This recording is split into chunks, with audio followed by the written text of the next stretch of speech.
Hi everyone, welcome back to the Spring Security tutorial. This is the continuation of the previous video.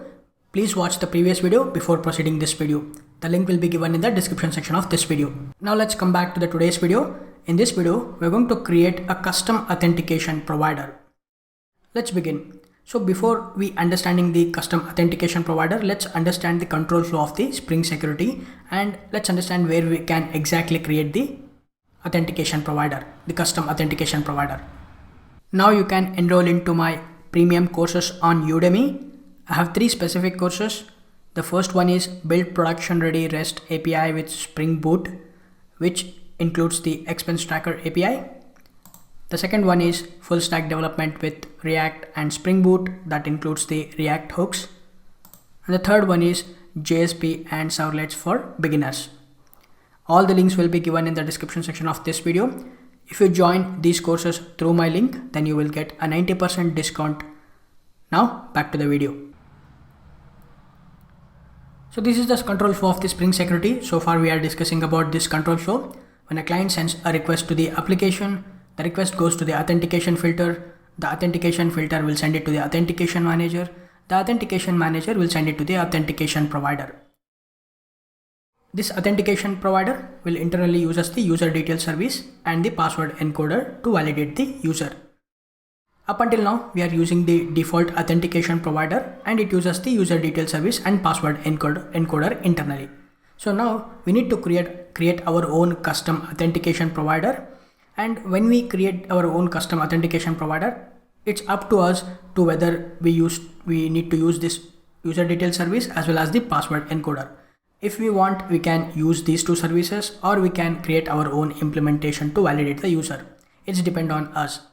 So now let's go ahead and discuss the development steps for creating this custom authentication provider. So the first step is you need to create the class and that need to implement the authentication provider. So we're going to add the component annotation. This authentication provider provides 2 methods. We need to override those methods, which is authenticate and supports. So inside this authenticate method, if you remember this, we are calling this authenticate method inside the login API using the authentication manager. So the same method we are going to override here. This authentication object contains the username and password. So we will get the username and password from this object and we will validate the user. So we will call the repository method find by email and we will pass the user email address. And if the user did not find, then we're going to throw the exception username not found exception. Once the user is found, then we are going to check for the password. We will make use of the password encoder to match the password. We will call the matches method. This takes in the raw password as well as the encrypted password. If the password matches, then inside this we're going to return the authentication object. So one of the implementation for this authentication object is username password authentication token. To this we will pass the email address, password and the authorities. We will pass an empty array list. If the password does not match, then we will throw the bad credential exception. So we have created this authentication provider. For example, in our application, the user will enter the username and password. We need to validate those passwords. So for that we have created a separate custom authentication provider. For example, in your application, there might be a different requirements. For example, you need to authenticate the user through the fingerprint scanner or you need to authenticate the user through the iris scanner. In such scenarios, you will create your own custom authentication provider such as fingerprint scanner authentication provider and you will use the implementation for fingerprint scanner authentication token. So you will provide the implementation for that and then we will return the authentication object. So that completely depends upon your application requirement. So here we can't use fingerprint scanner or iris scanner. So I just used the username and password authentication. So the user will enter the username and password and we will validate through the database. We will validate against the database. So for that we have written this business logic. So the next method is the supports method. This supports method will actually return the boolean and this method is going to check all the authentication providers that it supports. So right now we are only supporting the username password authentication token. So we are checking this authentication dot equals username password authentication token. If this matches, then it will return the true. That's it. This is the only change that we need to do. The second step is actually pretty simple. Inside the configuration class, the Spring Security configuration class, we need to register this custom authentication provider. I will show you that how you can do that inside while coding that. Now let's jump to the STS IDE and let's write a code for this. Alright, I'm inside the STS IDE. Let's go ahead and create a new authentication provider. So inside the security class, I'm going to create a new authentication, the authentication provider, the custom authentication provider. I'm going to call this custom authentication provider. This is going to implement the authentication provider, which is from the org.spring framework package, and click finish. Let me expand this, and first of all let's add the component annotation so that Spring will scan this component at the time of loading the application. Inside this authenticate method, first we are going to get the email address and password from this authentication object. Authentication.get name, which is nothing but the email address. Similarly, authentication.get credential, this is an object, this will return the object. Let's convert this into string. Let's store that in the password. So next we need to get the user from this email address. So let's make use of the user repositories to fetch the user by passing in the email address. User repository, let's call this user repository. Let's add the auto-wired annotation. Inside this we will make use of this user repository to call the find by email method. To this we will pass the email, and we're going to throw exception if the user did not found.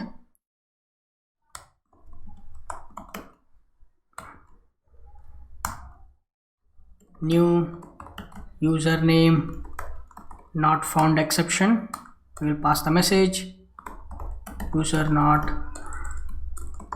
found. This will give us the user back. Let's call this user. Next we need to compare the passwords. We need to check for the password. Let me import this user from the entity package.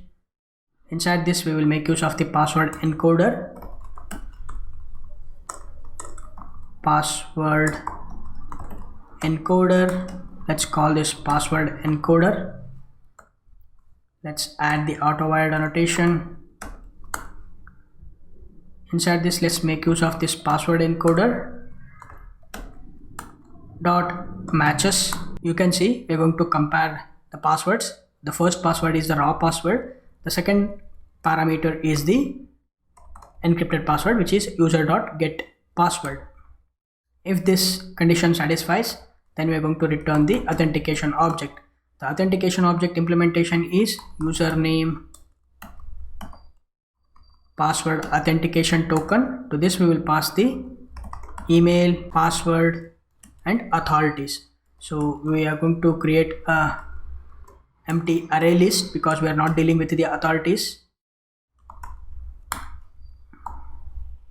Next, if the password is not matches, then we are going to throw bad credential exception.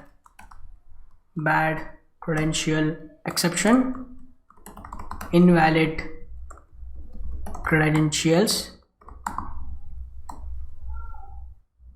and inside the supports method we are going to return a boolean. We will check the authentication provider that it supports. Authentication dot equals username password authentication token dot class. That's it. Let's save the file. The next step is to inside the authentication, inside the security config class, web my security config.